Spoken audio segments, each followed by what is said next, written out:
أشهد أن لا إله إلا الله وحده لا شريك له وأشهد أن محمدا عبده ورسوله أما بعد فأعوذ بالله من الشيطان الرجيم بسم الله الرحمن الرحيم الحمد لله رب العالمين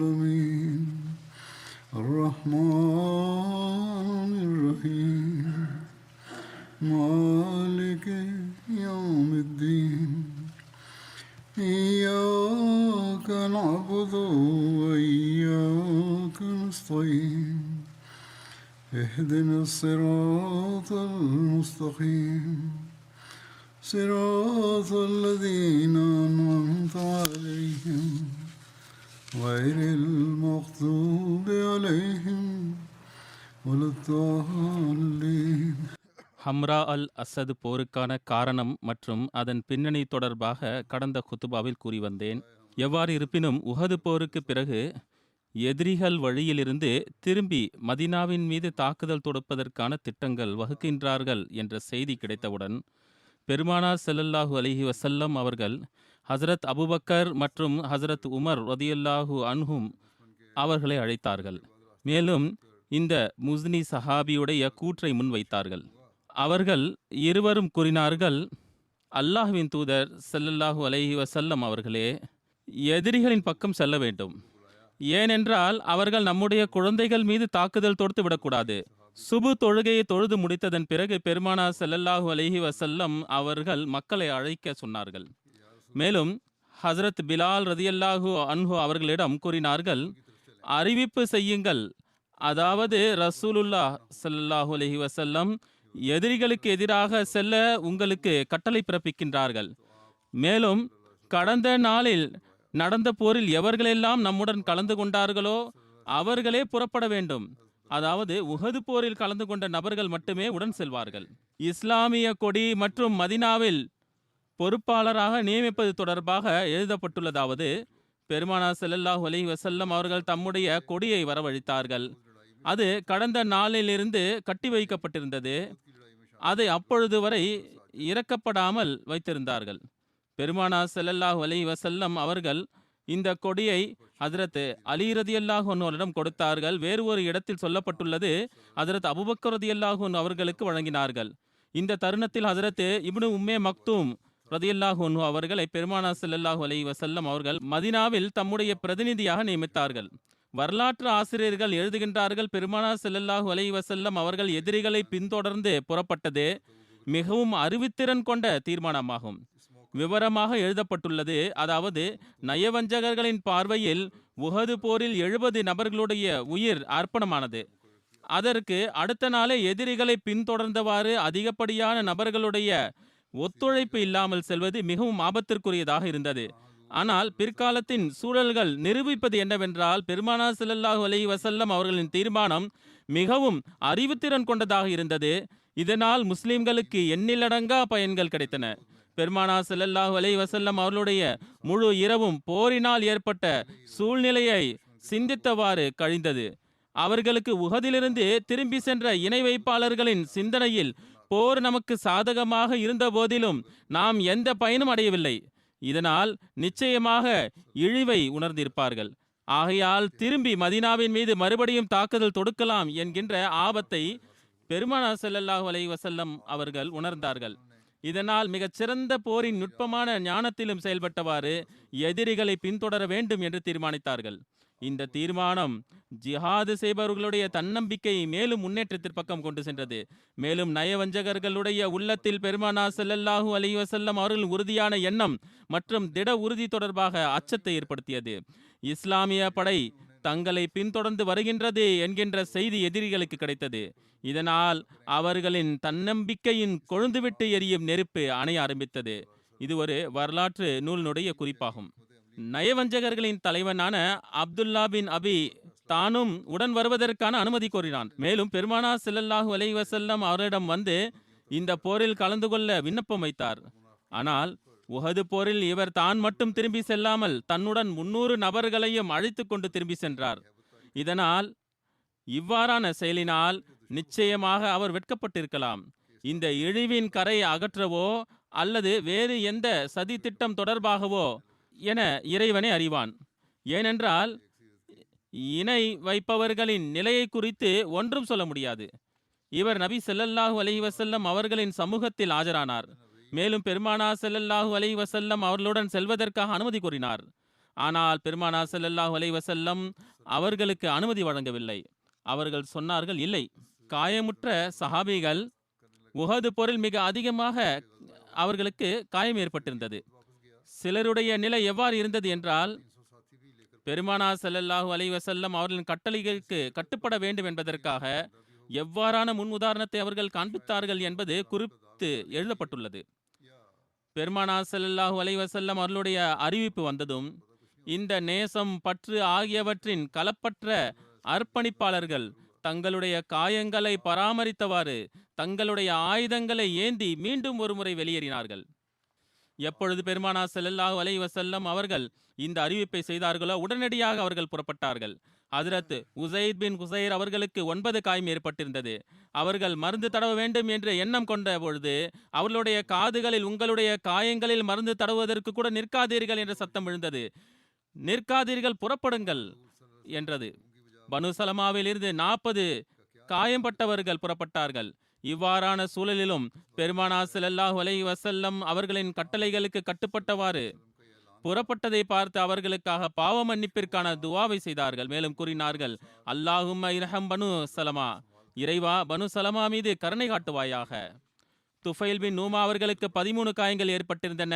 ஹராஷ் பின் சமி அவர்களுக்கு 10 காயங்கள் ஏற்பட்டிருந்தன. காபின் மலிக் அவர்களுக்கு 10 விட அதிக காயங்கள் மற்றும் குத்பா பின் ஆமிர் அவர்களுக்கு 9 காயங்கள் ஏற்பட்டிருந்தன. இருப்பினும் இவை அனைத்திற்கும் பிறகு முஸ்லிம்கள் தங்களுடைய ஆயுதங்களின் பக்கம் ஓடினார்கள். மேலும் தங்களுடைய காயங்களுக்கு மருந்து தருவதற்காக நிற்கவில்லை.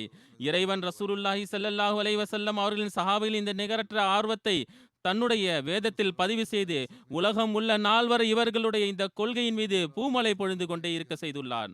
இறைவன் கூறுகின்றான், அல்லதீனஸ்தஜாபூ லில்லாஹி வர்ரசூலி மின் பாதி மா ஸாபஹுமுல் கர்ஹ் லில்லதீன அஹ்ஸனு மின்ஹும் வத்தகு அஜ்ருன் அஸீம். தங்களுக்கு காயம் ஏற்பட்டதன் பிறகும் அல்லாஹ்வினுடையதும் தூதருடையதுமான கட்டளையினை ஏற்றுக்கொண்டவர்களுள் தங்கள் கடமையினை நன்முறையில் நிறைவேற்றியவர்களுக்கும் இறையச்சத்தை மேற்கொண்டவர்களுக்கும் பெரும் கூலி உண்டு. ஹஜ்ரத் ஆயிஷா ரதியல்லாஹு அன்ஹா அவர்கள் அறிவிக்கின்றார்கள், அதாவது ஹஜ்ரத் அபூபக்கர் ரதியல்லாஹு அன்ஹு அவர்கள் மற்றும் ஹஜ்ரத் ஜுபைர் பின் அவாம் ரதியல்லாஹு அன்ஹு ஆகியோர் இதற்கு ஒரு உதாரணமாவார்கள். ஹஜ்ரத் ஜாபிர் பின் அப்துல்லா ரதியல்லாஹு அன்ஹு அவர்கள் உடன் செல்வதற்கு அனுமதி கோரியது தொடர்பாக கிடைக்கின்ற விவரமாவது, பெருமானார் ஸல்லல்லாஹு அலைஹி வஸல்லம் அவர்கள் புறமிருந்து அறிவிப்பு செய்யப்பட்டது. அதாவது இந்த போரில் கலந்து கொள்வதற்கு உஹது போரில் கலந்து கொண்டவர்கள் மட்டுமே உடன் செல்வார்கள். இதன் மீது உறுதியாக அமல் செய்யப்பட்டது. ஆனால் ஒரு நற்பெயர் பெற்ற பற்றுள்ள சஹாபி எவ்வாறானவர் இருக்கின்றார் என்றால், அவர் உஹது போரில் பங்கு பெறவில்லை. ஆனால் உடன் செல்வதற்கு அவருக்கு மட்டும் அனுமதி வழங்கப்பட்டது. மேலும் அவர் ஹஜ்ரத் ஜாபிர் பின் அப்துல்லா ஆவார்கள். இப்னு இஸ்ஹாக் மற்றும் இப்னு உமர் அறிவிக்கின்றார்கள், ஹஜ்ரத் ஜாபிர் பின் அப்துல்லா பெருமானார் ஸல்லல்லாஹு அலைஹி வஸல்லம் அவரிடம் வந்தார்கள். மேலும் விண்ணப்பம் வைத்தார்கள். அதாவது, அல்லாஹ்வின் தூதர் ஸல்லல்லாஹு அலைஹி வஸல்லம் அவர்களே, உங்களுடைய அறிவிப்பாளர் அறிவிப்பு செய்துள்ளார். அதாவது, எங்களுடன் கடந்த நாட்களில் சண்டையிட்டவர்கள் மட்டுமே புறப்படுவார்கள். அதாவது உஹதில் இருந்தவர்கள். எனக்கு போரில் பங்கு பெறுவதற்கான ஆசை இருந்தது. ஆனால் என்னுடைய தந்தை என்னுடைய 7 சகோதரிகளை பார்த்து கொள்வதற்காக விட்டு சென்று விட்டார்கள். மேலும் ஒரு கூற்றின் அடிப்படையில் அன்னாருடைய சகோதரிகளின் எண்ணிக்கை 9 ஆகும். எவ்வாறு இருப்பினும் சொல்லப்படுகின்றது, என்னுடைய தந்தை கூறினார், என்னுடைய மகனே, நாம் இருவருக்கும் இந்த பெண்களை எந்த ஆணும் இல்லாமல் விட்டு செல்வது சரியானது இல்லை. இவர்கள் பலவீனமான பெண்கள். என்கின்ற அச்சம் எனக்கு இருக்கின்றது. மேலும் நான் ரசூலுல்லாஹி ஸல்லல்லாஹு அலைஹி வஸல்லம் அவர்களுடன் ஜிஹாது செய்ய செல்வதில் என்னை விட உனக்கு முன்னுரிமை வழங்க முடியாது. மேலும் இந்த பெண்களை பின்னால் தனியாக விட்டு செல்லவும் முடியாது. மேலும் நான் பங்கு பெறவும் விரும்புகின்றேன். மேலும் என்னுடைய விருப்பம் என்னவென்றால் நான் செல்ல வேண்டும், நீங்கள் செல்லக்கூடாது. ஆகையால் நீங்கள் உங்களுடைய சகோதரிகளுடன் பின்னால் தங்கிவிடுங்கள். மேலும் நான் ரசூலுல்லாஹி ஸல்லல்லாஹு அலைஹி வஸல்லம் அவர்களுடன் ஜிஹாதுக்காக செல்கிறேன் கூறுகின்றார்கள். இதனால் நான் என்னுடைய தந்தையின் இந்த கட்டளையின்படி நேற்று போரில் கலந்து கொள்ளவில்லை. என்னுடைய முழுவதுமான எண்ணம் கலந்து கொள்ள வேண்டும் என்று இருந்தது.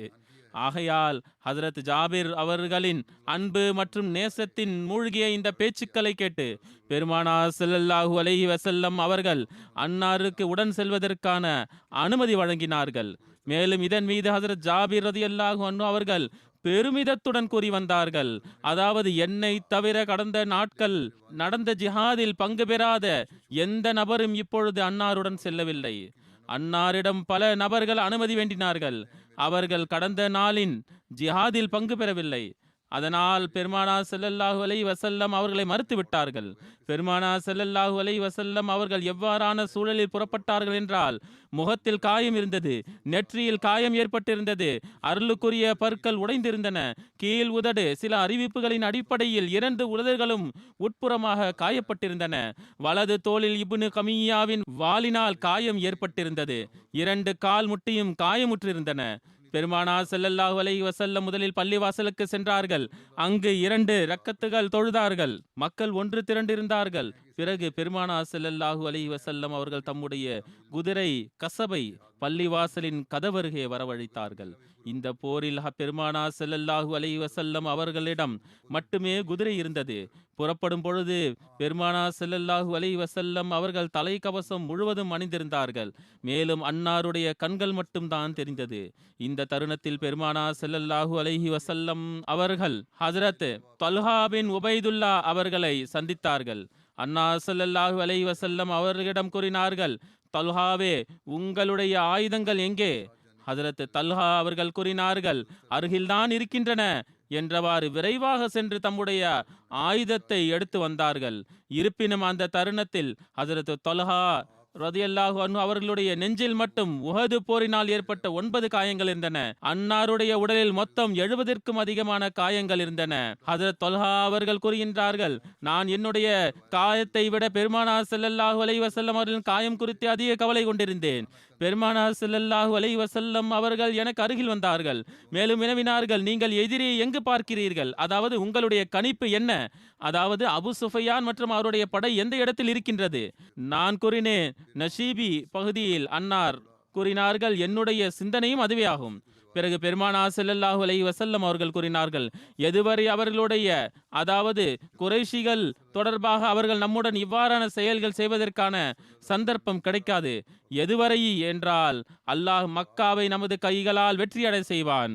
ஒரு அறிவிப்பின் அடிப்படையில் பெருமானார் ஸல்லல்லாஹு அலைஹி வஸல்லம் அவர்கள் ஹஜ்ரத் உமர் ரலியல்லாஹு அன்ஹு அவர்களிடம் கூறினார்கள், இப்னு கத்தாபே, இனிமேல் குறைஷிகள் நம்முடன் இவ்வாறு ஒருபோதும் செய்ய முடியாது.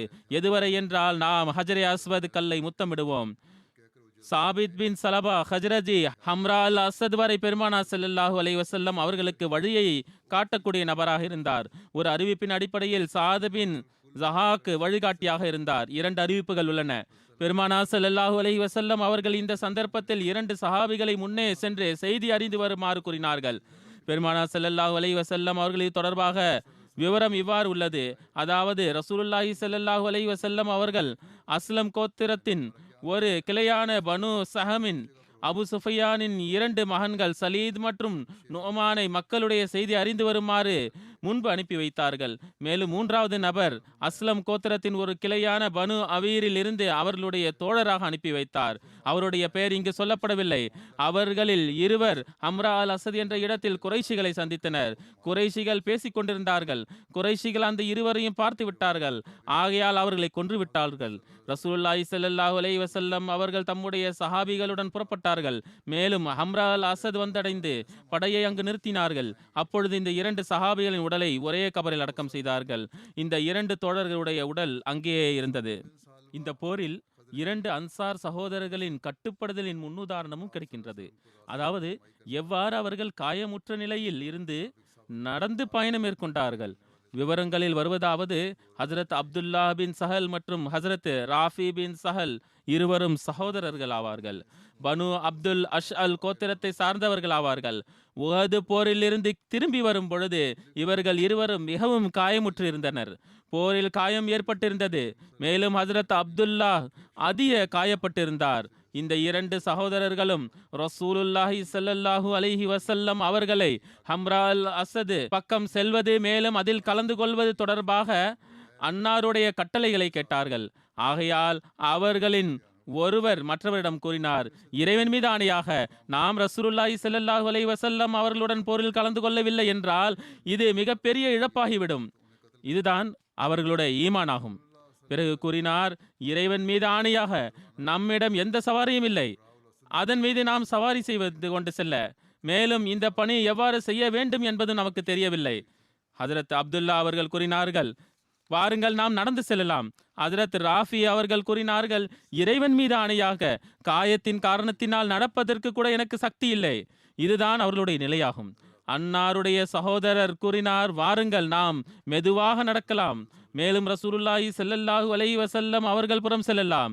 ஆகையால் அவர்கள் இருவரும் விழுந்து எழுந்தவாறு நடக்க ஆரம்பித்தனர். ஹஜரத் ராஃபி அவர்கள் எப்பொழுதெல்லாம் பலவீனத்தை உணர்வார்களோ அப்பொழுது ஹஜரத் அப்துல்லா ஹஜரத் ராஃபி அவர்களை தம்முடைய முதுகில் சுமந்து கொள்வார்கள்.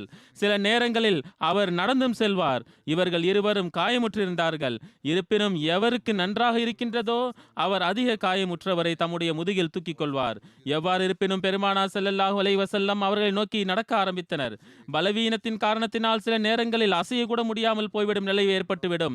எதுவரை என்றால் இஷா தொழுகை நேரத்தில் அவர்கள் இருவரும் பெருமானார் ஸல்லல்லாஹு அலைஹி வஸல்லம் அவர்களின் அவையில் ஆஜரானார்கள்.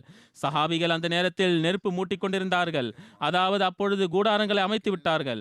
அவர்கள் இருவரும் பெருமானார் ஸல்லல்லாஹு அலைஹி வஸல்லம் அவர்கள் முன்பு நிறுத்தப்பட்டார்கள். அந்த இரவு பெருமானார் ஸல்லல்லாஹு அலைஹி வஸல்லம் அவர்களுக்கு காவலுக்காக இபாத் பின் பஷர் நியமிக்கப்பட்டிருந்தார்கள். அவர்கள் இருவரும் அங்கு வந்து சேர்ந்தவுடன் பெருமானார் ஸல்லல்லாஹு அலைஹி வஸல்லம் அவர்களிடம் எந்த விஷயம் உங்களை தடுத்து நிறுத்தி இருந்தது என்று கேட்டார்கள். அந்த இருவரும் அதற்கான காரணத்தை கூறினார்கள். என்ன காரணம் ஏற்பட்டது குறித்து விவரங்களை கூறினார்கள். அதன் மீது பெருமானார் ஸல்லல்லாஹு அலைஹி வஸல்லம் அவர்கள் அந்த இருவருக்காகவும் நன்மையை வேண்டி துஆ செய்தார்கள். கூறினார்கள், ஒருவேளை உங்களுக்கு நீண்ட ஆயுள் கிடைத்தது என்றால் உங்களுக்கு குதிரை மற்றும் கோவேறு கழுதை மேலும் ஒட்டகம் சவாரியாக கிடைப்பதை பார்ப்பீர்கள். இப்பொழுது நீங்கள் விழுந்து எழுந்து நடந்து வந்துள்ளீர்கள். ஆனால் நீண்ட ஆயுளை அடைந்தீர்கள் என்றால் இந்த அனைத்தையும் நீங்கள் பார்ப்பீர்கள். இந்த அனைத்து சவாரிகளும் உங்களுக்கு கிடைக்கும். ஆனால் அதனுடன் சேர்த்து உங்களுக்கு உங்கள் இருவரின் இந்த பயணத்தை விட சிறந்ததாக அது இருக்காது. இப்பொழுது நீங்கள் செய்து வந்துள்ள விழுந்து எழுந்து நடந்து வந்துள்ள இந்த பயணம், அதாவது உங்களுடைய இந்த பயணத்தின் நற்கூலி எந்த அளவிற்கு என்றால் அந்த காலத்தினுடைய சிறந்த நியமத்துகளை விட அதிகமாக இருக்கும். மேலும் வருகிறது, அதாவது இந்த சம்பவம் ஹஜரத் அனஸ் மற்றும் மோனிஸ் ஃபசாலாவின் மகன்களுடன் நடந்ததாகும். இந்த சம்பவம் 2 பேர்களிடமும் நடந்திருக்கலாம். பிறகு முஸ்லிம்களுடைய பயண பொருள் தொடர்பாக மேலும் ஹசரத் சாத் பின் உபாதா ரலியல்லாஹு அன்ஹு அவர்களின் வள்ளல் தன்மை தொடர்பாக குறிப்பு வருகின்றது. இதனுடைய விபரம் இவ்வாறு எழுதப்பட்டுள்ளது. அதாவது ஹசரத் ஜாபிர் பின் அப்துல்லா அறிவிக்கின்றார்கள், அதாவது ஹம்ரா அல் அசது போரின் பொழுது எங்களுடைய பொதுவான பயண பொருள் பேரிச்சம்பழமாக இருந்தது. பேரிச்சம்பழத்தையே உண்டு வந்தோம். ஹஜரத் சாத் பின் உபாதா அவர்கள் 30 ஒட்டகம் மற்றும் பேரிச்சம்பழங்களை கொண்டு வந்தார்கள். அது ஹம்ரா அல் அசத் இடம் வரை எங்களுக்கு போதுமானதாக இருந்தது. அறிவிப்பாளர் எழுதியிருக்கின்றார், அன்னார் ஒட்டகத்தை ஓட்டி வருவார்கள். ஒரு நாள் 2, வேறு ஒரு நாள் 3 என அறுப்பார்கள். சில சந்தர்ப்பங்களில் ஒட்டகங்களும் உண்ணப்பட்டிருந்தன. பேரிச்சம்பழங்களுடன் ஒட்டகத்தினுடைய இறைச்சியும் உண்டனர். பெருமானார் ஸல்லல்லாஹு அலைஹி வஸல்லம் அவர்களின் போர் செய்வது குறித்த என்ன நுட்பமான ஞானம், என்ன ஒரு ஸ்ட்ராட்டஜி, மேலும் எதிரிகள் எவ்வாறு வீழ்த்த விரும்புவது, இது குறித்த விவரங்கள் இவ்வாறு உள்ளன. அதாவது எதிரிகளின் உள்ளத்தில் அச்சத்தை ஏற்படுத்த அவர்களை பீதியில் ஆக்குவதற்காக பயன்படுத்திய ஒரு வழிமுறை என்னவென்றால், இரவின் நேரத்தில் அதிகமாக நெருப்பு மூட்டி வைத்தார்கள். இதனால் படை மிக பெரியதாக தென்பட்டது. மேலும் எதிரிகள் அச்சமடைந்தார்கள். ஆகையால் பெருமானார் ஸல்லல்லாஹு அலைஹி வஸல்லம் அவர்கள் எங்கெல்லாம் இரவில் தங்குவதற்காக ஏற்பாடு செய்வார்களோ சஹாபிகளுக்கு வழிகாட்டல் வழங்குவார்கள். அதாவது பிரிந்து தனித்தனியாக நெருப்பு மூட்டுங்கள். இந்த அடிப்படையில் ஒவ்வொரு நபரும் ஒவ்வொரு நெருப்பு மூட்டினார்கள். 500 இடங்களில் நெருப்பு மூட்டப்பட்டது. எந்த அளவிற்கு என்றால் அது தூரத்திலிருந்தும் தென்பட்டது. முஸ்லிம்களுடைய படையின் இந்த நெருப்பு தொடர்பான விஷயம் வெகு தூரம் வரை பரவியது. இதனால் இறைவன் எதிரிகளை தோல்வியுறச் செய்தான். ஒரு குறிப்பு வருகின்றது, அதாவது முஹம்மது கசாயி இந்த சந்தர்ப்பத்தில் பெருமானார் ஸல்லல்லாஹு அலைஹி வஸல்லம் அவர்களை சந்தித்தார். மேலும் பிறகு அவர் அபு சுஃபியானிடம் சென்றார். மேலும் குறைஷிகளுக்கு இஸ்லாமிய படை பற்றி அச்சமூட்டினார். இதனுடைய விவரங்கள் இவ்வாறு சொல்லப்படுகின்றது, அதாவது முஹம்மது பின் அபு முஹம்மது கசாயி பெருமானார் ஸல்லல்லாஹு அலைஹி வஸல்லம் அவர்களை சந்தித்தார். அந்த தருணம் வரை இணை வைப்பவராக இருந்தார். சில வரலாற்று ஆசிரியர்கள் இந்த சந்தர்ப்பத்தில் அவர் இஸ்லாத்தை ஏற்றுக்கொண்டார் என்றும் எழுதியுள்ளார்கள். இருப்பினும் பெரும்பாலானவர்கள் கூறுகின்றார்கள் அவர் அந்த நேரத்தில் இஸ்லாத்தை ஏற்றுக்கொள்ளவில்லை, மாறாக பிறகு அவர் இஸ்லாத்தில் வந்தார். பனு ஹசாலாவின் நம்பிக்கை கொண்டவர்கள் மற்றும் இணை வைப்பவர்கள் பெருமானார் ஸல்லல்லாஹு அலைஹி வஸல்லம் அவருடன் பற்றை காண்பித்தார்கள். இருப்பினும் அவர்களின் மற்ற கோத்திர மக்கள் இருந்தார்கள். அவர்களிலிருந்து பெரும்பாலானவர்கள் நம்பிக்கை கொண்டிருந்தார்கள், பற்றை வெளிப்படுத்தவும் செய்தார்கள். அவர்கள் பெருமானார் ஸல்லல்லாஹு அலைஹி வஸல்லம் அவர்களுடன் வாக்குறுதி செய்திருந்தார்கள், அதாவது அவர்கள் பெருமானார் ஸல்லல்லாஹு அலைஹி வஸல்லம் அவர்களிடம் எதையும் மறைத்து வைக்க மாட்டார்கள். முஹம்மது கூறினார், முஹம்மது ஸல்லல்லாஹு அலைஹி வஸல்லம் அவர்களே, உங்களுக்கும் உங்களுடைய சஹாபிகளுக்கும் ஏற்பட்ட கஷ்டம் அது எங்களுக்கு மிகவும் வருத்தத்தை ஏற்படுத்துகின்றது. எங்களுடைய விருப்பம் என்னவென்றால் இறைவன் உங்களுடைய கண்ணியத்தை உயர்த்துவானாக, மேலும் உங்களை எல்லா விதமான தீங்கிலிருந்து பாதுகாப்பானாக. இந்த கருணையை வெளிப்படுத்தியது அடிப்படையில் பெருமானார் ஸல்லல்லாஹு அலைஹி வஸல்லம் அவர்கள் முஹம்மது அவர்களிடம் கூறினார்கள், அபு சுஃபியானின் தன்னம்பிக்கையை உடைப்பீராக. நீங்கள் பயணத்தில் செல்கின்றீர்கள், அவரை சந்திப்பீர்கள், ஆயால் அவரை சிறிது அச்சப்படுத்துங்கள். இவ்வாறு அவர்கள் தம்முடைய நுட்பமான ஞானத்தை பயன்படுத்தினார்கள். பிறகு முஹம்மது அங்கிருந்து மக்காவை நோக்கி புறப்பட்டார். மேலும் பெருமானார் ஸல்லல்லாஹு அலைஹி வஸல்லம் அவர்கள் ஹம்ரா அல் அஸதிலேயே தங்கியிருந்தார்கள். அவர் ரௌஹா என்கின்ற இடத்தில் அபு சுஃபியான் மற்றும் அவருடைய கூட்டாளிகளை சந்தித்தார். ரௌஹா மதினாவிலிருந்து ஏறக்குறைய 40 மைல் தொலைவில் உள்ள ஒரு இடமாகும். அந்த நேரத்தில் குறைஷிகளின் படை ரசூலுல்லாஹி ஸல்லல்லாஹு அலைஹி வஸல்லம் அவர்கள் பக்கம் திரும்பி வருவதில் ஒருமித்த கருத்தில் இருந்தது. மேலும் அவர்கள் கூறினார்கள், நாங்கள் அவர்களின் மிகச்சிறந்த மற்றும் தலைவர்கள் வழிநடத்துபவர்களை கொன்றுவிட்டோம். ஆனால் இவ்வாறான விஷயமும் ஏற்படவில்லை. ஹஜ்ரத் ஹம்சா உட்பட ஒரு சில நபர்களின் பெயர்கள் தான் இருந்தன. இல்லை என்றால் நபி ஸல்லல்லாஹு அலைஹி வஸல்லம் அவர்கள் உட்பட ஹஜ்ரத் அபூபக்கர், ஹஜ்ரத் உமர் ரதியல்லாஹு அன்ஹு, ஹஜ்ரத் உஸ்மான் ரதியல்லாஹு அன்ஹு, ஹஜ்ரத் அலி ரதியல்லாஹு அன்ஹு போன்ற டஜன் கணக்கான பிரபலமான தலைவர்கள், வழிநடத்துபவர்கள் இறைவனுடைய அருளினால் உஹது போரிலிருந்து பாதுகாப்பாக இருந்தார்கள். பிறகு கூறினார்கள், அவர்களுக்கு பாதிப்பு ஏற்படுவதற்கு முன்பே திரும்பி வந்துவிட்டோம். இப்பொழுது நாம் அவர்களில் மீதமுள்ள நபர்களை திரும்பி சென்று அழித்து விடுவோம், மேலும் அவர்களை விட்டு பிரித்து விடுவோம். எப்பொழுது அபு சுஃபியான் முஹம்மதை சந்தித்தாரோ கூறினார், இவர் முஹம்மதாவார், இவரிடம் ஏதாவது செய்தி இருக்கும். அவர் கூறினார், முஹம்மதே, பின்னால் உள்ள நிலை என்ன என்றார். அவர் அபு சுஃபியானை அச்சப்படுத்துவதற்காக அவர் கூறினார், நான் முஹம்மது ஸல்லல்லாஹு அலைஹி வஸல்லம் மற்றும் அன்னாருடைய தோழர்களை எவ்வாறான நிலையில் விட்டு வந்துள்ளேன் என்றால் அவர்கள் வலுவான ஒரு படையுடன் உங்களை தேடி வந்து கொண்டிருக்கின்றார்கள். அதாவது நான் இன்று வரை இவ்வளவு பெரிய படையை கண்டதில்லை. அவுஸ் மற்றும் ஹஜ்ரஜ் கோத்திரத்தை சார்ந்தவர்கள் முன்பு இவர்களுடன் சேராமல் இருந்தார்கள், அவர்களும் இவருடன் இணைந்து விட்டார்கள். இது தாமே உருவாக்கிய கதையாகும். மேலும் அவர்கள் உங்களை பிடிக்காமல் மேலும் பழி வாங்காமல் திரும்பி செல்ல மாட்டோம் என்று உறுதி கொண்டுள்ளார்கள். தங்களுடைய சமுதாயத்தின் காரணத்தினால் மிகவும் கோபமாக இருக்கின்றார்கள். தங்களுடைய இந்த செயலினால் மிகவும் வெட்கப்பட்டுள்ளார்கள். அதாவது முன்பு இவர்கள் கலந்து கொள்ளவில்லை. அவர்களிடம் உங்களுக்கு எதிராக எவ்வாறான கோபம் இருக்கிறது என்றால் இவ்வளவு கடுமையான கோபத்தை நான் பார்த்ததில்லை. அபு சுஃபியான் கூறினார், உமக்கு அழிவு உண்டாகட்டுமாக. என்ன நீ கூறுகின்றாய்? அவர் சொல்ல ஆரம்பித்தார், எதுவரை என்றால் உம்முடைய குதிரையின் நெற்றியை பார்க்காமல் நீ இங்கிருந்து புறப்பட மாட்டாய். இதுவும் அவர்களுடைய ஒரு பழமொழியாகும். அதாவது திரும்பி செல்வது அழிவை தராமல் இருக்கட்டும். இறைவன் மீது ஆணையாக அவர்களை வெற்றி கொண்டு வேருடன் பிடுங்கி எறிய வேண்டும் என்று நாங்கள் உறுதி எடுத்துள்ளோம் என்று அபு சுஃபியான் கூறினார். முஹம்மது கூறினார், நான் இந்த செயலிலிருந்து உன்னை தடுக்கின்றேன். எவ்வாறான வீதியை ஏற்படுத்தும் விஷயத்தை நான் பார்த்துள்ளேன் என்றால் அது என்னை கவிதை எழுத வைத்து விட்டது. அபு சுஃபியான் கூறினார், அது என்ன கவிதைகள்? முஹம்மது கவிதைகளை கூறினார். காதத் துஹத்தா மினல் அஸ்வாத்தி ராஹில்லத்தி இஸ் சாலத்தில் அர்து பில் ஜிர்தில் அபாபீல் தர்தி பி உஸ்தி கிராமின் லா தனாபிலே இந்தல் லிகாயி வலா மீலி முஆஸிலி ஃபஸல்து அதுவன் அதுன்னுல் அர்ஸ மியாலத லம் சமஅ பிரயீஸின் கைர மக்சூல் ஃபகுல்து வைலுன் இப்னு ஹர்பி மின் லிகாயிக்கும் இஸ் தக்தம்தத்தில் பத்ஹாயி பில் ஜீலி இன்னி நசீருன் லி அஹ்லி சபீலி தாஹியா லிகுல்லி ஸி அர்பத்தின் மின்ஹும் வ மக்கூல் மின் ஜைஷி அஹ்மத் லா வக்ஷ தனாபில வலைச யூசுஃப மா அன்சர்து பில் கீலி. அதாவது பூமியில் உயர் ரக குதிரைகள் கூட்டம் கூட்டமாக சென்றன.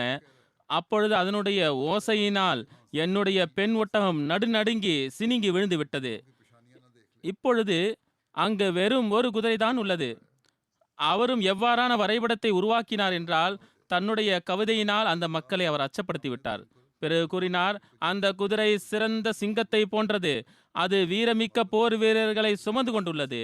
அது ஒருபோதும் கவனக்குறைவுடன் இருக்கக்கூடியதோ இல்லை, மேலும் போரிலிருந்து பின்வாங்கக்கூடியதோ அல்ல, மேலும் சவாரி செய்ய தெரியாததும் அல்ல.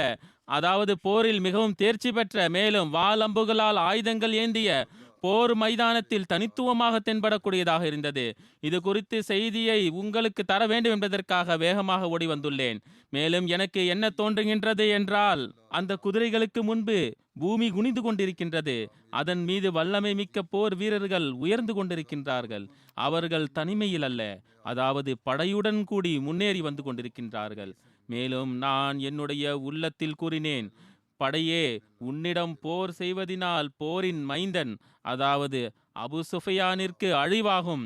எப்பொழுது ஒரு மைதானம் படையினுடைய சத்தத்தினால் நிரம்பிவிடுமோ, நான் குறைஷிகளுடைய ஒவ்வொரு அறிவுடைய மற்றும் புத்தி கொண்ட மனிதருக்கு அஹ்மது ஸல்லல்லாஹு அலைஹி வஸல்லம் அவர்களின் இந்த மாபெரும் படை குறித்து எச்சரிக்கை தருகிறேன்.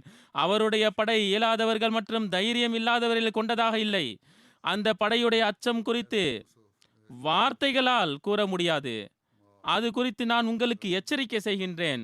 மோபத் தனது பீதியூட்டும் பேச்சால், மேலும் அவருடைய இந்த கவிதைகளுடன் சஃப்வான் பின் உமையாவுடைய உரையாடலினால் அபு சுஃபியான் மற்றும் அவருடைய கூட்டாளிகளின் தன்னம்பிக்கை வலுவிழந்து போய்விட்டது. மேலும் அவளிடம் நடுக்கம் மற்றும் அன்னாரது கம்பீரம் வெளிப்பட்டது. மேலும் அபு சுஃபியானுக்கு எந்த அளவிற்கு வேகமாக இயலுமோ தன்னுடைய படையை மக்காவிற்கு திரும்பி கொண்டு செல்வதே பாதுகாப்பு என்று தோன்றியது. இது குறித்து ஒரு குறிப்பு ஆராய்ச்சி குழுப்புறம் இருந்து உள்ளது. அதாவது நபி ஸல்லல்லாஹு அலைஹி வஸல்லம் அவர்கள் மோபத் அவரிடம் கூறினார்கள், அபு சுஃபியானின் தைரியத்தை உடைப்பாயாக. வரலாற்றில் சில நூல்களில் எழுதப்பட்டும் உள்ளது. மேலும் சிலர் இதை கூறவும் இல்லை. கூறுகின்றார்கள், போரின் நுட்பமான செயல்களின் அடிப்படையில் இது சாத்தியமாகும். அதாவது பெருமானார் ஸல்லல்லாஹு அலைஹி வஸல்லம் அவர்கள் மோபத் அவரிடம் இவ்வாறு பேசியிருக்கலாம். மேலும் இதுவும் சாத்தியமாகும், சிந்தனைக்கு நெருக்கமான விஷயமாகவும் இருக்கின்றது. அதாவது பெருமானார் ஸல்லல்லாஹு அலைஹி வஸல்லம் அவர்கள் அவரிடம் எதுவும் சொல்லாமல் இருந்திருக்கலாம். ஆனால் அவர் முஸ்லிம்கள் மீது கருணை கொண்டவராக இருந்ததால் அல்லாஹ் அவருடைய உள்ளத்தில் இந்த விஷயத்தை போட்டிருக்கலாம். மேலும் அவர் தன் புறம் இருந்தே அபு சுஃபியானுக்கு இந்த அனைத்து விஷயங்களையும் கூறியிருக்கலாம். எவ்வாறு இருப்பினும் இது இவர்களுடைய குறிப்பாகும். ஆனால் மோபத் என்னவெல்லாம் சொன்னார்களோ அது அவருடைய சிந்தனையாகும். பெருமானார் ஸல்லல்லாஹு அலைஹி வஸல்லம் அவர்கள் மிகவும் தெளிவான சொற்களில் எவ்வித விதமான தவறான விஷயத்தையும் பேச கூறவில்லை. ஆனால் எந்த அடிப்படையில் அவர்களை அவர் அச்சப்படுத்தினாரோ, எவ்வாறான வரைபடத்தை அவர் வரைந்தாரோ, அதன் மூலமாக நிராகரிப்பவர்கள் பயந்து விட்டார்கள்.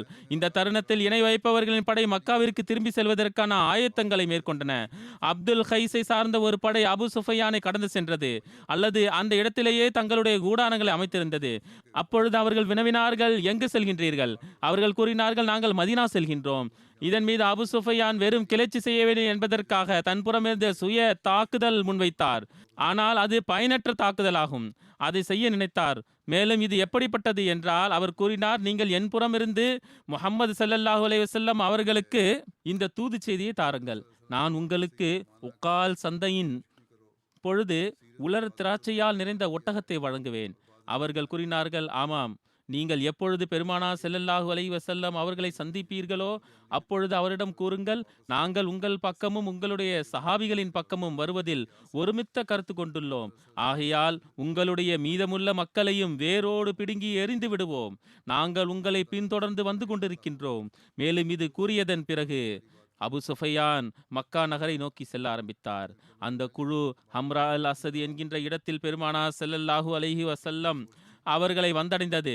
அபு சுஃபியான் மற்றும் அவருடைய கூட்டாளிகள் பெருமானார் ஸல்லல்லாஹு அலைஹி வஸல்லம் அவர்கள் தொடர்பாக என்ன கூறினார்களோ அதை அப்துல் கைஸ் பெருமானார் ஸல்லல்லாஹு அலைஹி வஸல்லம் அவர்களுக்கு சொன்னார். அன்னார் ஸல்லல்லாஹு அலைஹி வஸல்லம் அவர்கள் இதை கேட்டதன் பிறகு கூறினார்கள், ஹஸ்புனல்லாஹ் வ நிஅமல் வக்கீல், எங்களுக்கு அல்லாஹ் போதுமானவனாக இருக்கின்றான், மேலும் அவன் எவ்வளவு நல்ல பாதுகாவலன் ஆவான். எவ்வாறு இருப்பினும் ஹம்ரா அல் அசதில் சிறிது தங்கியிருந்தார்கள். பிறகு இஸ்லாமிய படை அங்கிருந்து திரும்பியும் விட்டது. ஏனென்றால் அந்த நிராகரிப்பவர்கள் அங்கிருந்து புறப்பட்டு விட்டார்கள். இது தொடர்பாக விவரங்களில் இவ்வாறு எழுதப்பட்டுள்ளது.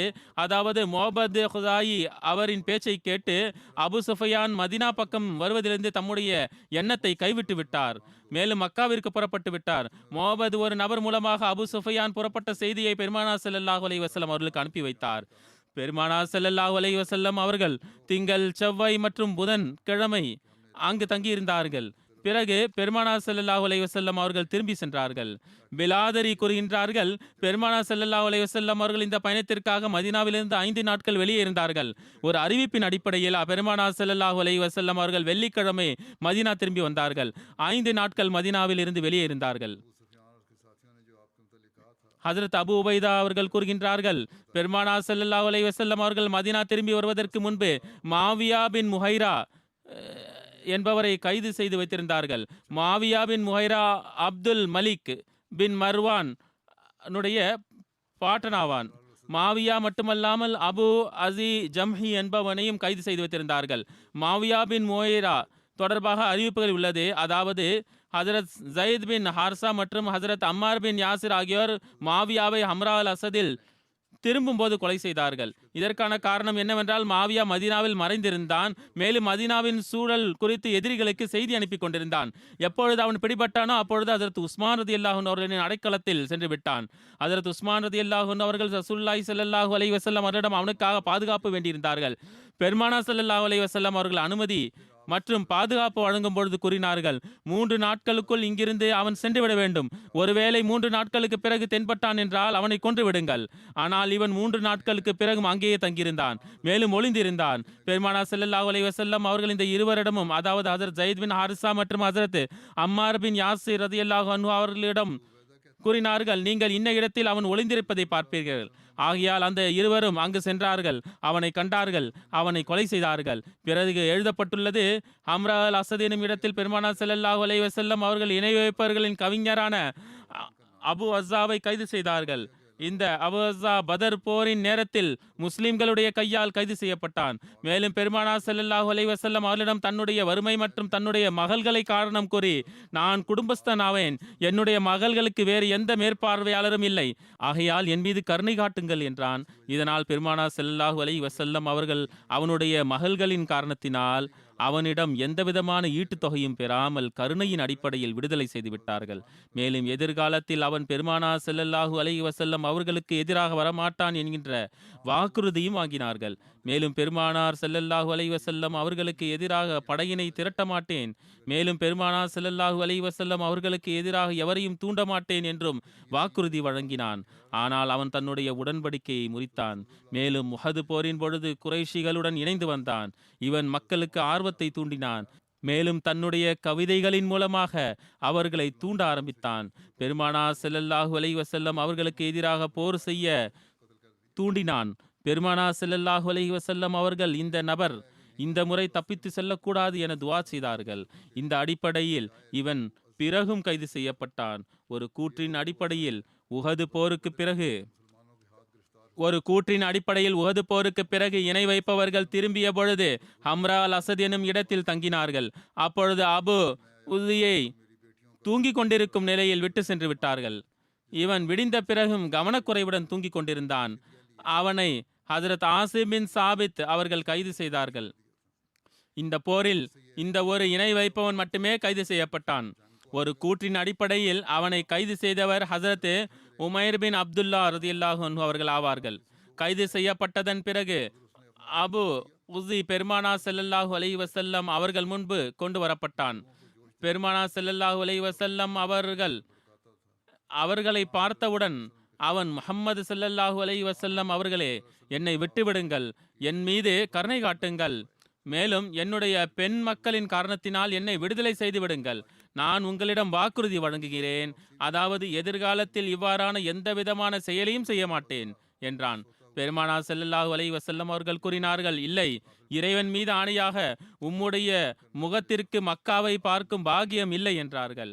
பிறகு பெருமானார் ஸல்லல்லாஹு அலைஹி வஸல்லம் அவர்கள் ஸைத் ரலியல்லாஹு அன்ஹு அவர்களை பார்த்து கட்டளை வழங்கியவாறு கூறினார்கள், இவனுடைய கழுத்தை துண்டித்து விடுங்கள்.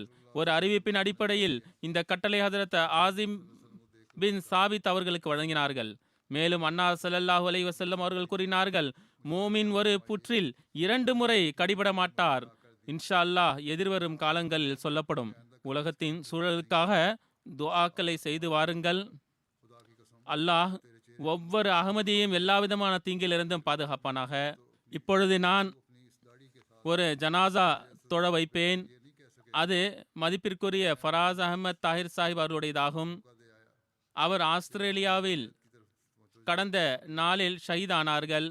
இந்த செய்தி தொடர்பாக எழுதப்பட்டுள்ளதாவது, ஆஸ்திரேலியாவின் சிட்னி நகரத்தின் பண்டாயி என்கின்ற பிரபலமான பகுதியின் ஷாப்பிங் சென்டரில் ஒரு ஆஸ்திரேலிய நபர் கத்தியால் தாக்கி ஷஹீதாக்கிவிட்டார். இன்னால் இல்லாஹி வ இன்ன இலைஹி ராஜிஊன். மருகும் ஷாப்பிங் சென்டரில் செக்யூரிட்டி கார்டாக பணி செய்து கொண்டிருந்தார். அன்னாருடைய வயது 30 ஆகும். மேலும் திருமணமும் அவருக்கு நடைபெறவில்லை. இந்த தாக்குதலில் 12 நபர்கள் காயமுற்றார்கள். மேலும் 6 நபர்கள் மரணமடைந்துள்ளார்கள். மரணமடைந்த 6 நபர்கள் 5 பேர் பெண்கள் ஆவார்கள். ஃபராஸ் அஹமத் தாஹிர் சாஹிப் மர்ஹூம் ரபுவாவை சார்ந்தவர் ஆவார்கள். 2018 பாகிஸ்தானிலிருந்து ஸ்ரீலங்கா சென்று விட்டார்கள். 4 ஆண்டுகள் அங்கு இருந்தார்கள். பிறகு கடந்த வருடம் UNHCR மூலமாக ஆஸ்திரேலியா சென்றார்கள். கடந்த மாதம் அன்னார் தன்னுடைய செக்யூரிட்டி லைசன்ஸை உருவாக்கினார்கள். மேலும் எந்த நாள் அன்னாருடைய மரணம் நிகழ்ந்ததோ அந்த நாள் ஷாப்பிங் சென்டரில் அன்னாருக்கு பகலினுடைய முதல் டியூட்டி எழுதப்பட்டிருந்தது. இரவில் டியூட்டி கொடுத்து வந்திருந்தார்கள். ஆனால் பகலில் இது முதல் டியூட்டியாகும். விவரங்களின் அடிப்படையில் மதிப்பிற்குரிய ஃபராஸ் அஹமத் சாஹிப் அவர்கள் மக்கள் கூச்சல் எழுப்பியவாறு இங்குமங்கும் ஓடுவதை பார்த்து தாக்குதல் தொடுப்பவரை தடுப்பதற்காக முன்னேறி சென்றார்கள். இதனால் தாக்குதல் தொடுப்பவர் அன்னாரின் மீது தாக்குதல் தொடுத்தார். இதனால் அவர் உயிர் பிழைக்க முடியாமல் போய்விட்டது. இந்த தாக்குதலில் மரணித்தவர்களில் அன்னார் முதல் நபர் ஆவார்கள். அன்னாருடைய குடும்பத்தில் அகமதியத் அன்னாருடைய முப்பாட்டனார் மதிப்பிற்குரிய மியா அகமது சாஹிப் அவர்கள் மூலமாக வந்தது. அவர்கள் ஷாப்பூர் மாவட்டத்தை சார்ந்தவர் ஆவார். அன்னாருடைய பாட்டனார் மதிப்பிற்குரிய சூஃபி அகமது யார் சாஹிப் மிக நீண்ட காலமாக ஜமாத்தின் சேவகராக உள்ளார்கள். அவர்களுடைய தந்தை பஷீர் அகமது சாஹிப் 2005 அன்னாருடைய தாயார் ரசியா பேகம் சாஹிபா 2014 மரணமடைந்து விட்டார்கள். அன்னார் தமக்கு பின்னால் 3 சகோதரர்கள் 2 சகோதரிகள் மேலும் பாட்டனார் சூஃபி அகமது யார் சாஹிபை விட்டு சென்றுள்ளார்கள். இது தொடர்பாக விவரங்கள் மேலும் இவ்வாறு வந்துள்ளது. அதாவது ஆஸ்திரேலியாவின் பிரதமர் மேலும் நியூ சவுத் வேல்ஸின் பிரீமியர் அவர்கள் ஃபராஸ் அஹமத் தாஹிர் சாஹிப் அவர்களுடைய வீரம் மற்றும் தியாகத்தை நினைவு கூர்ந்து இரங்கல் தெரிவித்துள்ளார்கள். இதே போன்று ஆஸ்திரேலியாவில் வசித்து வரும் பாகிஸ்தான் ஹை கமிஷன் அவர்களும் ஃபராஸ் அஹமத் தாஹிர் சாஹிப் அவர்களின் வீரம் குறித்து நற்குறிப்புடன் பரிதாபத்தை வெளிப்படுத்தியுள்ளார்கள். மேலும் எல்லா விதமான ஒத்துழைப்புக்கான வாக்குறுதியும் வழங்கியுள்ளார்கள். அன்னார் மற்றும் இந்த சம்பவம் தொடர்பாக மீடியாவில் 120 விட அதிகமான செய்திகள் வெளிவந்துள்ளன, மேலும் வந்து கொண்டிருக்கின்றன. இன்று அன்னாருடைய ஜனாசா அங்கு நடைபெற்றது. இதன் மீதும் அங்கு உள்ள பிரீமியர், பிரைம் மினிஸ்டர் போன்றோர்கள் கலந்து கொண்டார்கள். அவர்களும் மறுபடியும் தம்முடைய நற்குறிப்பை வெளிப்படுத்தியுள்ளார்கள். சமூக வலைதளங்களில் ஃபராஸ் அஹமத் தாஹிர் சாஹிப் அவர்கள் வீரம் மற்றும் தியாகத்தை மிகவும் அழகிய சொற்களை நினைவு கூறி கொண்டிருக்கின்றார்கள். மேலும் பெரும்பாலான மக்கள் அவரை நேஷனல் ஹீரோ என்று அழைக்கின்றார்கள். அவருடைய இந்த தியாகம் வெளிப்படுத்துவது என்னவென்றால், அவர்கள் பாகிஸ்தானிலிருந்து மரணத்திற்கு அஞ்சியவாறு அங்கு செல்லவில்லை. மாறாக அவர்கள் மார்க்க ரீதியான அநீதிகள் மீது ஏற்படுத்தப்படுகின்ற கட்டுப்பாடுகளின் காரணத்தினால் அதிலிருந்து கஷ்டத்தை உணர்ந்து தன்னுடைய நாட்டை விட்டு சென்றிருக்கின்றார்கள். அங்கு அவர்களுக்கு அல்லாஹ் மற்றும் அவனுடைய தூதரின் பெயரை உச்சரிப்பதிலிருந்து தடுக்கப்பட்டிருந்தது. குத்தாமுல் அஹ்மதியாவின் சதர் அதனான் காதேர் சாஹிப் அவர்கள் கூறுகின்றார்கள், 21 ஏப்ரல் ஞாயிற்றுக்கிழமை ஆஸ்திரேலியன் கவர்மெண்ட் சார்பாக ஷாப்பிங் மாலுக்கு அருகில் ஒரு நிகழ்ச்சி ஏற்பாடு செய்யப்பட்டிருந்தது. அதனுடைய நோக்கம் மரணமடைந்த அனைத்து நபர்கள் தொடர்பாக தங்களுடைய ஆழ்ந்த இரங்கலை வெளிப்படுத்துவதாகும். இந்த நிகழ்ச்சியில் ஆஸ்திரேலியாவின் பிரதமர், premier, New South Wales opposition leader, member of parliaments, local மற்றும் மற்ற கவுன்சில்களுடைய மேயர்களும் மற்றும் காவல்துறையினர் மற்றும் இராணுவத்தினர், கடற்படையினர், அவர்களின் உயர் அதிகாரிகள், மிகப்பெரிய எண்ணிக்கையில் மீடியா மற்றும் வாழ்வின் மற்ற துறைகளை சார்ந்தவர்களுடன் தொடர்புடைய பெரும் தலைவர்கள் கலந்து கொண்டார்கள். இந்த சந்தர்ப்பத்தில் ஜமாத்தினுடைய உறுப்பினர்களையும் இந்த நிகழ்ச்சிக்காக அழைத்திருந்தார்கள். அன்னாருடைய மூத்த சகோதரர் முதஸ்ஸிர் பஷீர் கூறுகின்றார்கள், மருவும் சிறு வயதிலிருந்தே மிகவும் உழைக்கக்கூடிய புன்சிரிப்பு கொண்ட தைரியமான சிறுவராக இருந்தார். அன்னாருடைய வயது 11 இருந்த பொழுது எங்களுடைய தந்தையின் மரணம் நிகழ்ந்தது. கூறுகின்றார்கள், எங்களுடைய மூத்த சகோதரர் முசஃபர் அகமது சாஹிப் அவர்கள் எங்களை ஒரு தந்தையை போன்று கவனித்துக் கொண்டார்கள். மருகும் தன்னுடைய கல்வி படிப்புடன் சகோதரன் வியாபாரத்திலும் ஒத்துழைப்பு நல்கி வந்தார்கள். மருகும் மிகவும் உழைக்கக்கூடிய, மேலும் தன்னுடைய சகோதரிகளுடன் மிகவும் நேசம் செய்யக்கூடியவராக இருந்தார். மென்மையான இயல்பை கொண்டவர், இயல்பில் நல்லவராக இருந்தார். எப்பொழுதும் சகோதரிகளின் எந்த பேச்சிலும் வெறுப்படைய மாட்டார். அன்னார் ஜமாத்தினுடைய வேலைகளில் மிகவும் ஆர்வத்துடன் பங்கு பெற்றார். எவ்வளவு காலம் பாகிஸ்தானில் இருந்தாரோ, மேலும் பிறகு ஸ்ரீலங்கா, அதற்கு பிறகு ஆஸ்திரேலியா, எங்கெல்லாம் தங்கியிருந்தாரோ ஜமாத்தினுடைய பணிகளில் டியூட்டி கொடுப்பதில் ஆர்வம் காட்டிக் கொண்டிருந்தார்கள். ஹிலாஃபத்துடன் மிகவும் பற்று மற்றும் நேசத்தின் தொடர்பு இருந்தது. தனக்கு நேஷனாலிட்டி கிடைத்தவுடன் முதலில் லண்டன் சென்று கலிஃபத்துல் மசீஹை சந்திக்க வேண்டும் என்று எண்ணியிருந்தார்கள். இது அவர்களுடைய விருப்பமாக இருந்தது. அன்னாருடைய தம்பி ஷிராஸ் அகமது கூறுகின்றார்கள், திருக்குர்ஆனை மிகவும் அழகாக ஓதக்கூடியவராக இருந்தார். மேலும் தொழுகையை நிலைநாட்டுவதில் கவனமாக இருந்தார். முரப்பி காம்ரான் முபஷிர் சாஹிப் கூறுகின்றார்கள், நான் அன்னாரிடம் கண்ட ஒரு சிறப்பம்சம் என்னவென்றால், ஜமாத்தினுடைய பெரியவர்கள் மற்றும் முரப்பிமார்களுக்கு மிகவும் கண்ணியம் வழங்கி வந்தார்கள். அவர்கள் புறமிருந்து ஏதாவது வழிகாட்டல்கள் வழங்கப்பட்டது என்றால் அதை மறுக்க மாட்டார்கள். ஒருவேளை அவர்களுக்கு அவர்களுடைய ஏதாவது தவறு குறித்து கவனமூட்டப்பட்டது என்றால் அதை ஒருபோதும் வெறுப்பாக நினைக்க மாட்டார்கள். மாறாக மிகவும் பணிவுடன் அமைதியான முறையில் ஏற்றுக்கொள்வார்கள். மேலும் தன்னுடைய தவறை ஒப்புக்கொள்வார்கள். மேலும் அதை சீர்திருத்திக் கொள்வார்கள். அவர்களுடைய ஒரு நண்பர் அகமது இப்ராஹிம் கூறுகின்றார்கள், அன்னார் மார்க்கம் மற்றும் கிலாஃபத் மீது அளவு கடந்த அன்பு வைத்திருந்தார்கள். ஜமாத்து பொறுப்பாளர்கள் மீது கண்ணியம் வழங்கக்கூடிய, தொழுகைகளை நிலைநாட்டக்கூடிய நபராக இருந்தார்கள். எனக்கு அன்னாருடன் ஒரு சகோதர மற்றும் நண்பன் என்கின்ற உறவு இருந்தது. எப்பொழுதாவது ஏதாவது ஒரு விஷயம் தொடர்பாக நான் திட்டிவிட்டாலும் கூட தன்னுடைய பார்வையை தாழ்த்தி கொள்வார்கள். மேலும் கூறுவார்கள், எதிர்காலத்தில் இவ்வாறான முறையீட்டிற்கு சந்தர்ப்பம் வழங்க மாட்டேன் என்பார்கள். மிகவும் சிரித்த முகம் மற்றும் மிகவும் நேசம் கொண்ட நபராக இருந்தார்கள்.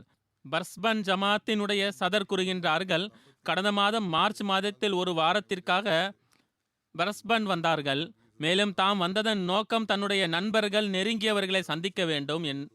மேலும் அதனுடன் கூறினார்கள், ஒருவேளை உள்ளத்தில் ஏதாவது வெறுப்பு இருக்குமேயானால் அல்லது முறையீடுகள் இருக்குமேயானால் யாருடைய உள்ளத்திலாவது நான் அதற்காக மன்னிப்பு கேட்பதற்காகவும் சமாதானம் செய்து கொள்வதற்காகவும் வந்துள்ளேன். திரும்ப திரும்ப அனைவரிடமும் மன்னிப்பு கேட்டுக்கொண்டிருந்தார்கள். எவ்வாறு என்றால் அனைவருக்கும் குதா ஹாஃபீஸ் என்று சொல்ல வந்தது போன்று இருந்தது. அன்னாருடைய ஒரு நண்பர் ஷஜர் அகமது கூறுகிறார்கள், ஒரு உழைப்பாளியான, தைரியசாலியான, மேலும் கடமையை அறியக்கூடிய நபராக இருந்தார். உடன் காயம் ஏற்பட்ட மற்றொரு செக்யூரிட்டி கார்டு கூறுகின்றார்கள், ஷாப்பிங் சென்டரில் தாக்குதல் நடத்துபவர்கள் வந்தவுடனேயே அவர்களை பார்த்து மக்கள் பயந்து ஓடினார்கள். ஆனால் அன்னார் தைரியத்துடன் அவர்களை எதிர்கொண்டார்கள். அவர்களை தடுப்பதற்கான முயற்சியை மேற்கொண்டார்கள். மேலும் அவர்களுக்கு எதிரே சென்று நின்றார்கள்.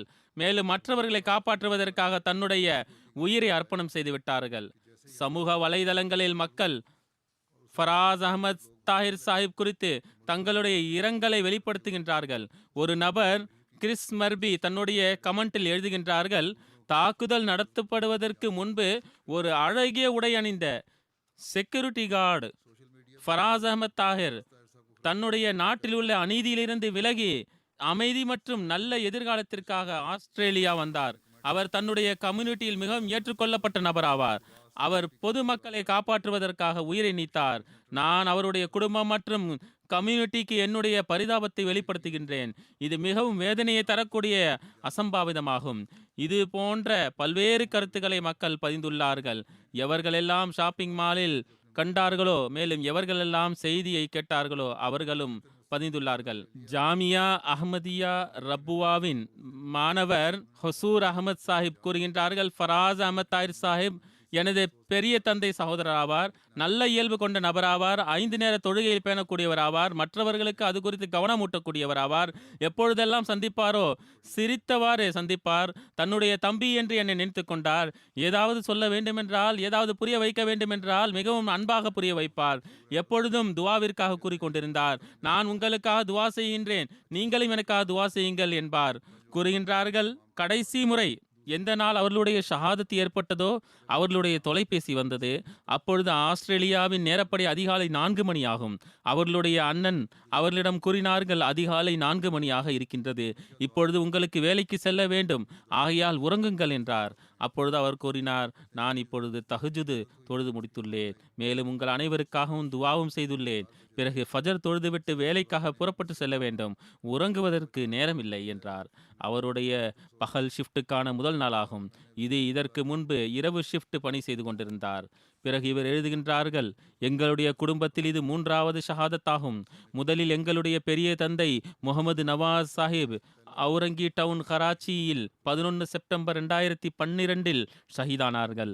பிறகு எங்களுடைய மாமா ஏஜாஸ் அஹமத் சாஹிப் அவுரங்கி டவுன் கராச்சியில் 4 செப்டம்பர் 2013 ஷஹீதானார்கள். இப்பொழுது ஃபராஸ் அஹமத் சாஹிப் அவர்கள் ஷஹீதாகியுள்ளார்கள். நான் முன்பும் கூறியிருந்தேன், அதாவது அவர்கள் கூறியுள்ளார்கள், மரணத்தின் அச்சத்தினால் நாட்டை துறக்கவில்லை, மாறாக சுதந்திரத்திற்காக வந்துள்ளேன். அல்லாஹ் அன்னாருடைய படித்தரத்தை உயர்த்துவானாக, மேலும் அனைத்து உறவினர்களுக்கும் பொறுமை மற்றும் தைரியத்தை வழங்குவானாக.